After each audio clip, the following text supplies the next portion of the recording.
All right. Thank you so much, Mr. Liberty. Welcome. All right. I think your voice is a bit low, so you might need to help us to increase like your volume a little. I don't know.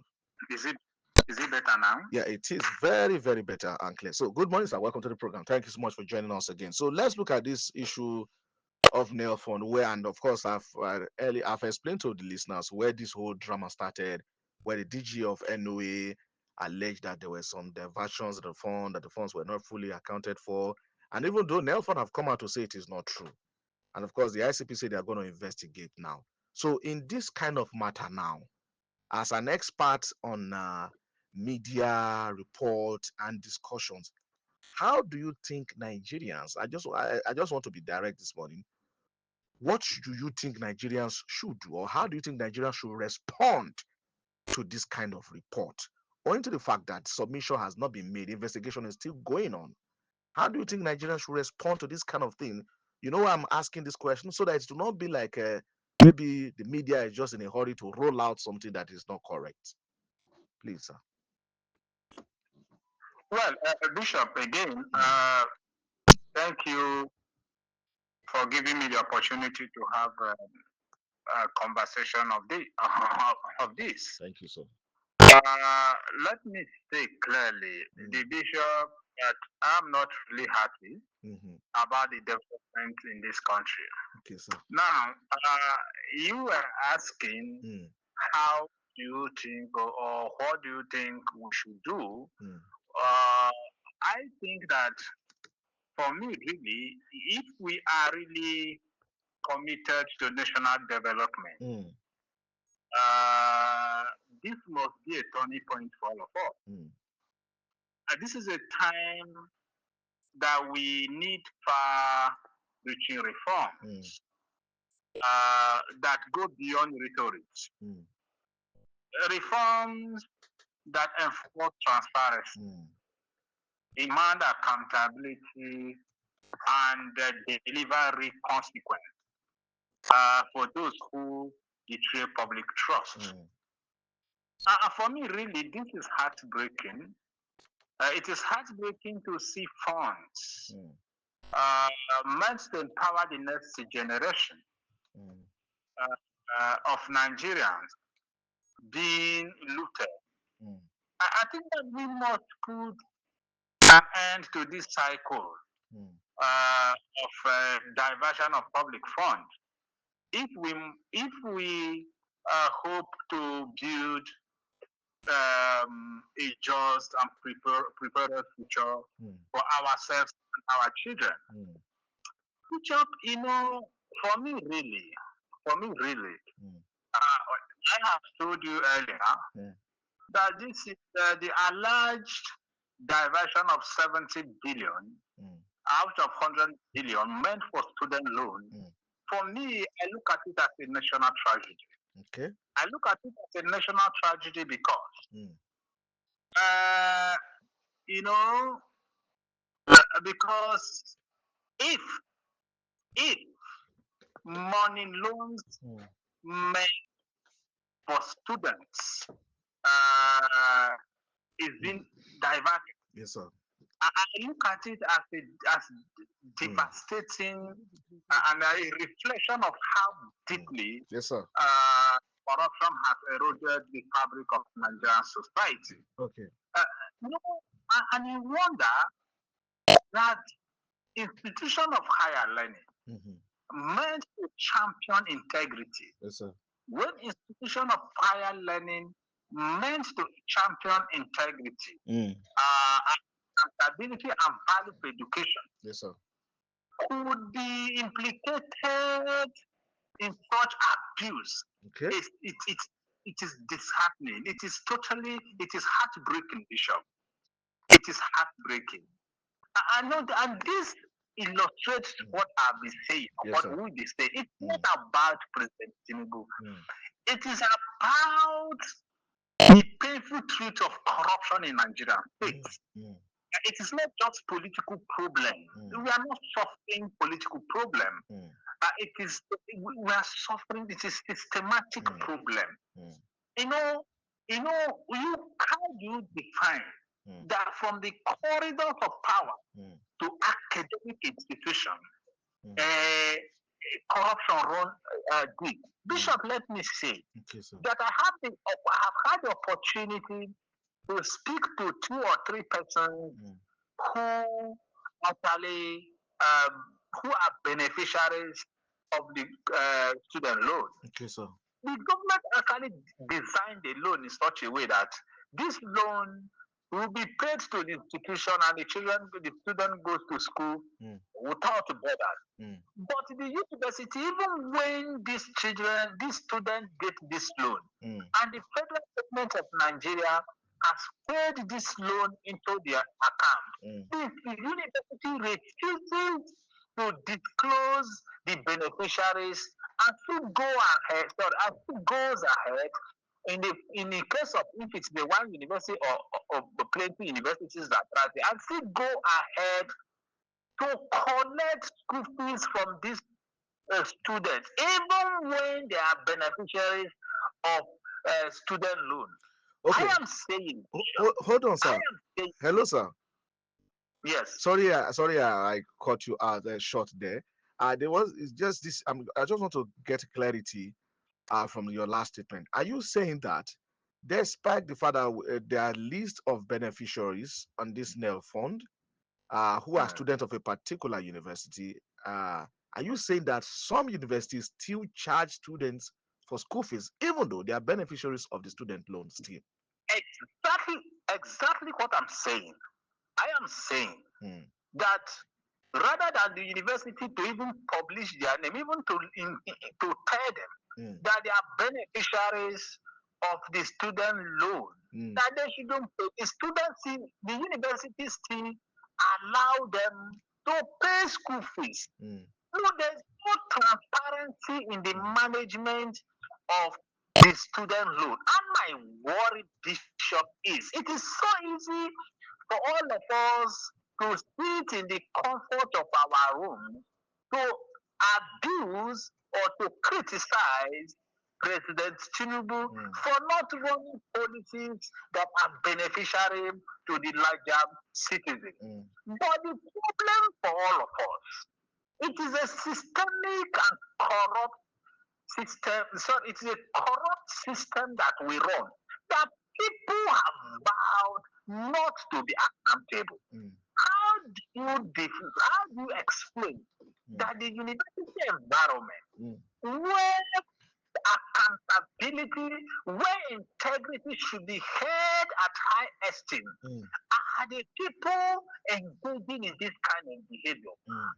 Allegedly, Yes. out of 100 billion meant to benefit the universities, this money, about 71 billion have been stolen. And this goes to explain why sometimes in university environment and the university education, you see the deplorable nature and the dwindling nature of the education in this country. Mm. Sometimes not necessarily, of course, I expect government to fund the university the more.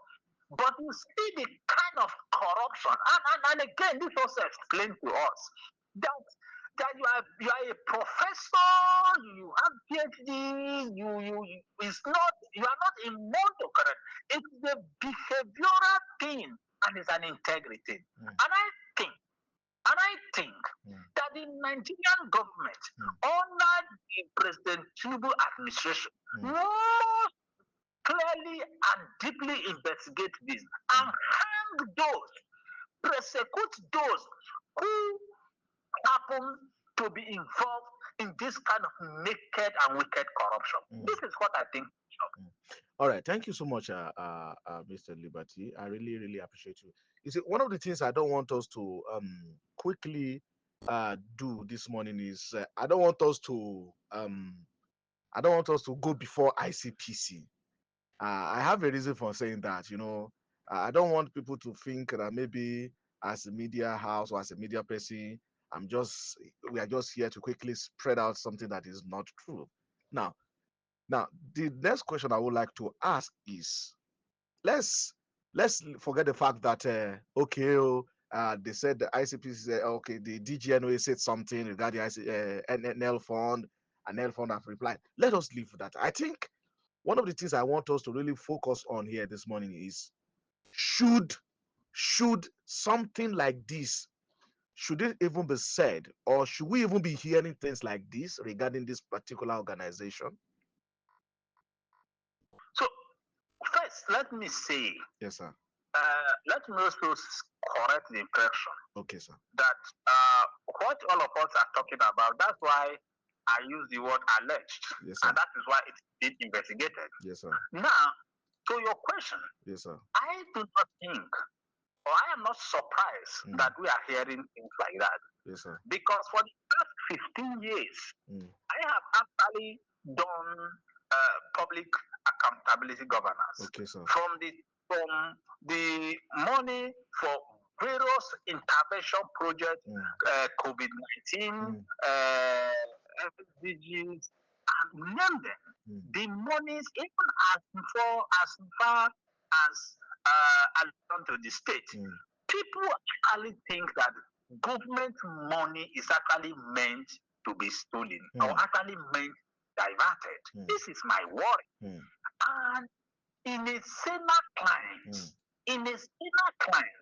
people that did this kind of thing must be jailed if found guilty.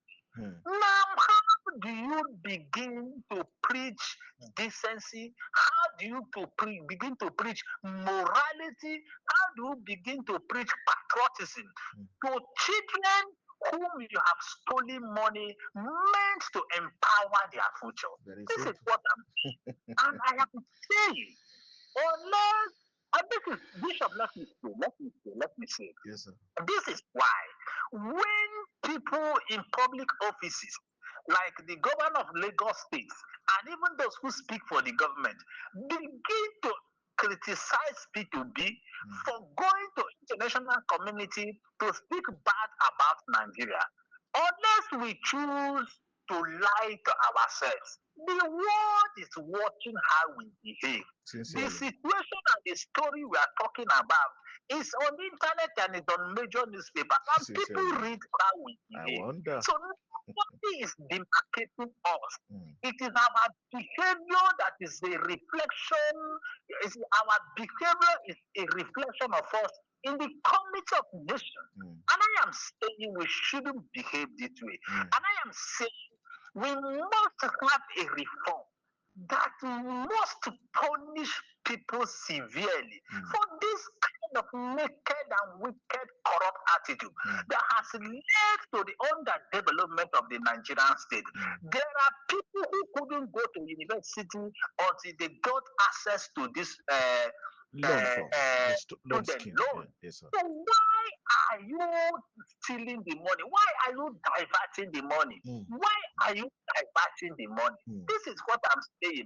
Of course, President Tinubu may not have been a perfect president for this country, but the little reforms he is making, we should allow it to see the light of the day. This is what I am saying. And the people who are doing this are intellectuals who are supposedly the people that will shine light on the path of the children for better future. Bishop, this is what I'm saying.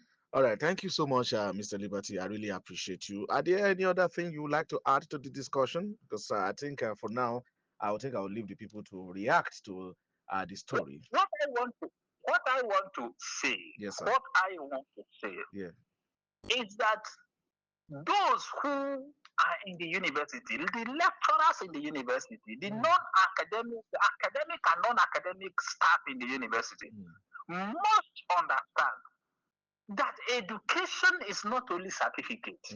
Education is also character and learning. Do you understand? In the olden days, if you come out from the university, if you do some kind of behavior, the next thing they will ask you is that I thought he went to school. My mom would say, I thought they said he's a graduate. That means that they expect you to to behave in a certain way that will distinguish you from people who never went to school. So our university environment, those who manage university environment must behave in such a way that will make the younger generation to understand that university environment or university education is not only about certificate acquisition, but about character and learning that models them to be a good example in the society. This is what I want to add. Thank you so much. Thank you so much, Mr. Liberty. I really appreciate you. Okay, please, can you give me like 2 minutes? I would like to ask you something again from from the discussion. Yeah. Uh, Now that we are talking about education, and you are talking about character development, I would just like to ask in less than a minute if you can just provide us an answer with that. Are you in a way suggesting that we look into the educational curriculum in Nigeria or the curriculum in education generally in Nigeria, especially in a high institution of learning? Well, yes, I'm saying that the curriculum is there, Okay, sir. and that curriculum is already there. You don't even need to look at the curriculum. You just need to instill discipline, and that is why Yes, sir. you do. And let me say, Bishop. Let me say, Bishop. Yes, Let sir. me say, Yes, sir. if you look at what happened what is happening across Nigerian university, a friend of mine, a childhood friend of mine, left the university. I wouldn't want to mention its name. Okay. University is not where people get employed because somebody gave them a letter from government house. No, no, no, no, no, no, no, no, no. Lecturing position or lecturing role should not be for the compensation of the boys. I am saying that the university environment and university education must be piloted with people with proven integrity and proven character who have passion to not only instill knowledge to the children, but to move so that they will become better for society. That's what I'm saying. That is what I am saying, Claire. Thank you so much for that contributions. I really appreciate you, sir. Thank you. You're welcome. Have a lovely weekend, Mr. Liberty.